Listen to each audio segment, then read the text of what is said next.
Hello everyone, it's Dylan from Yugioh Everything, and welcome back to another Yu-Gi-Oh video. This time we are going to be looking at one character that probably nobody cares about, rightfully so, and that is Bandit Keith. So for those of you that are unfamiliar with this, I made a bet that if my YouTube channel ever reached 75,000 subscribers, which it has, so thank you so much for that, I would commission a Bandit Keith cosplay and wear it on a few live streams. Now, I am commissioning that cosplay to be done by Harmonize With Me and Neophi, two Yu-Gi-Oh cosplayers in the community, and while there is no ETA on the completion of that, I did feel like it was appropriate to make a Bandit Keith related video as kind of a thank you for 75,000 subscribers. One of the things that has fascinated me about Bandit Keith is there are a lot of people that don't know the differences in how his quote-unquote death scene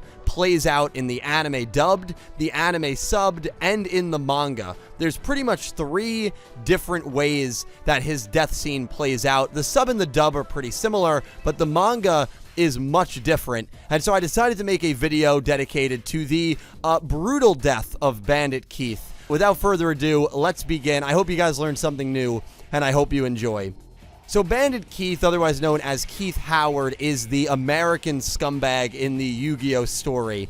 He is a gambler, he is a smoker, he is a drinker, he is a cheater. He is basically how I always imagine foreigners view most people that live in the United States of America. And Keith's backstory is definitely darker in the manga than it is in the anime. They don't really go into as much depth in the anime about Keith's backstory. His story kind of begins the same way. He's the United States Duel Monster Champion. He's one of the best Yu-Gi-Oh players in the world, and Pegasus absolutely humiliates him, brings a kid onto the stage at one of the tournaments to duel against him, tells the kid how to beat him. Of course, Pegasus is also cheating by reading Keith's hand and Keith's mind using the Millennium Eye, and Bandit Keith ends up getting obliterated by this kid, filling in for Pegasus, and his reputation takes a pretty massive hit.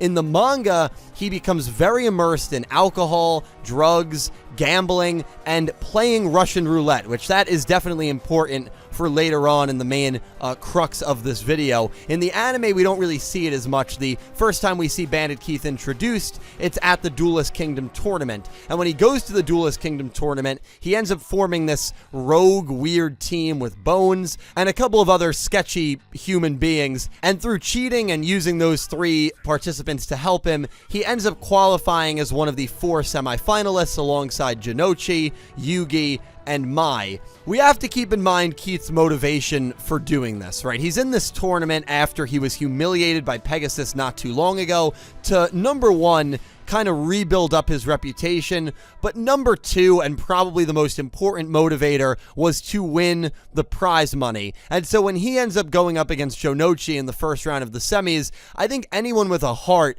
has to be rooting for Jinochi, right? Jinochi wants to win the prize money to help his sister have surgery so that she can see again. Meanwhile, Keith wants to win the prize money probably so he can blow it on booze, hookers, and gambling. I'm just going to be honest with you. That's probably why Keith wants to win the prize money. And so I think anyone with any sort of moral compass is rooting for Jinochi to win. And honestly, the difference between these two characters, I mean, you cannot get any more, to me, good versus evil without bringing in supernatural or, almighty elements than Joey versus Keith in the Duelist Kingdom semifinals. And that's why I think the duel just works perfectly. As we know, Joey does end up beating Keith to move on to the finals, where he will eventually verse Yugi before Yugi takes on Pegasus. Keith tried to cheat in this duel by pulling out cards from underneath his wristband, but it was not enough and Joey won. Now, keep in mind, Pegasus, who obviously knows everything,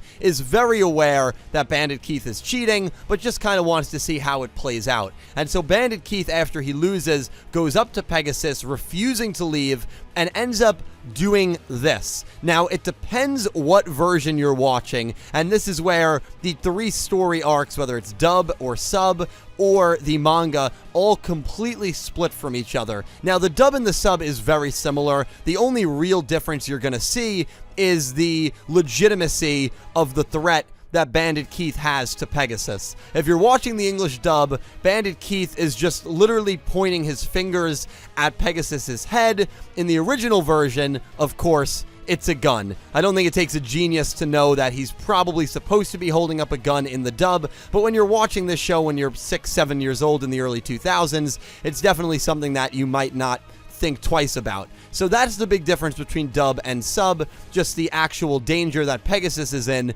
by Bandit Keith holding up a gun to his head versus absolutely nothing, which is pretty hilarious if I'm going to be honest. What happens next between the anime and the manga is where things really take a twist. And a lot of people that have never read the manga don't even know that this actually happens. But in the anime, if you remember, Pegasus hits a button using his foot, the floor beneath Bandit Keith falls away, and he gets dumped into the ocean. We learn in the very next arc, the Battle City arc, that Bandit Keith does survive. He's actually rescued by the rare hunters, although definitely put quotation marks around the term rescued, but we'll get into that in a second. But this is where things take a really gruesome twist in the manga.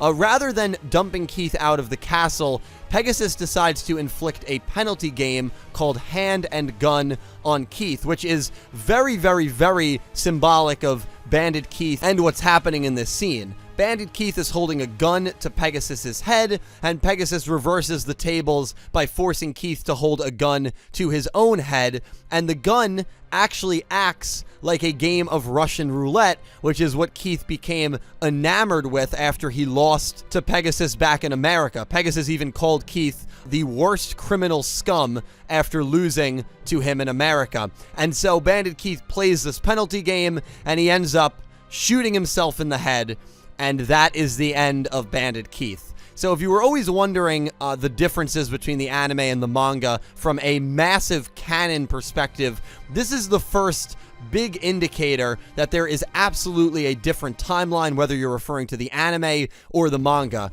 In the anime timeline, Bandit Keith lives after Duelist Kingdom. In the manga timeline, Bandit Keith dies, brutally shooting himself in the head and dying at the feet of Maximilian Pegasus. So that is the end of Bandit Keith's story in the manga. I know he gets revived in Yu-Gi-Oh! R, but I'm not really going to go into that in this video. Now, in Battle City, Bandit Keith is shown to us being controlled by Marek and the Rare Hunters. He ends up running out of the warehouse after it gets set on fire during Yugi's duel with Keith, and he is never seen again until Season 4, which, remember, is an anime-only arc, which is fitting because he's dead in the manga, and Duel Monsters is based off of the manga, even though there are pretty stark differences. We see Bandit Keith's lost soul wandering around the Stone Wilderness, which is a sacred valley. In my opinion, this probably means that Bandit Keith is dead. I believe he does die in the anime, much like he does in the manga. The terms of how he died in the anime are certainly left ambiguous, but I think the fact that his spirit is here wandering alongside a lot of other characters who have probably met death, a lot of rare hunters actually, as well as Weevil Underwood, who had just lost his soul, and Yami Marek, who we know was exterminated at this point in the story. I think it heavily implies that Keith Howard is probably dead at this point in the Yu-Gi-Oh! Anime. So no matter what version you're watching, it's the same fate for Bandit Keith, America's own scumbag. And honestly, it's a shame. I feel like Bandit Keith is exactly what happens when you don't go to therapy. I feel like with 2 or 3 months of therapy, Bandit Keith probably could have kicked addiction. He probably could have gotten his life back on track, but instead we just see him fall deeper and deeper into darkness. In the manga, he's forced to kill himself after cheating and showing no remorse for it, and in the anime, well, he probably dies somewhere in a deserted alley. And Bandit Keith's story is basically one of normalize therapy, go to therapy, take care of your mental well-being, otherwise you are going to live a pretty rough life, much like Bandit Keith did. A lot of people don't know about his death in the manga, and I felt like it was kind of a fun 75k video to do, since I will be having to cosplay him in just a few months. But guys, that about sums it up. Let me know all your thoughts on Bandit Keith as a character. Let me know if you would have preferred if the anime kept in his death, or do you think it was fine that they did it the way that they did? I honestly don't really have much of a problem with it. I do love how there are some moments that are even so kind of messed up in the manga that the anime completely censored it. Like, we're used to the dub censoring stuff from the sub, but there's some stuff that even the anime entirely, even the Japanese version, felt the need to censor from the original Yu-Gi-Oh manga. So let me know all your thoughts on this topic, and I hope you guys learned something new and enjoyed the video. Thank you all so much for watching. And a special thank you to my Platinum tier patrons, Horace Maye, Goosey Q, Panther J, Blue Maiden 28, Jarrett Buller, XLayer64, Brandon Gomez, and TenjoKogamiZaizen, and to my Diamond tier patrons, Jesse Wood, Latrell Smith, and Anime Kaput, and to my Egyptian God tier patron, XZ's Lover 104. Thank you so much to everyone who supports me on Patreon, and to everyone who is a YouTube channel member. You guys help me out tremendously. I stream on Twitch, I'm on Twitter, and I'm on Instagram. All the links to that are down below. Thank you so much for all your amazing support. Have a great weekend, and I hope you have an amazing day.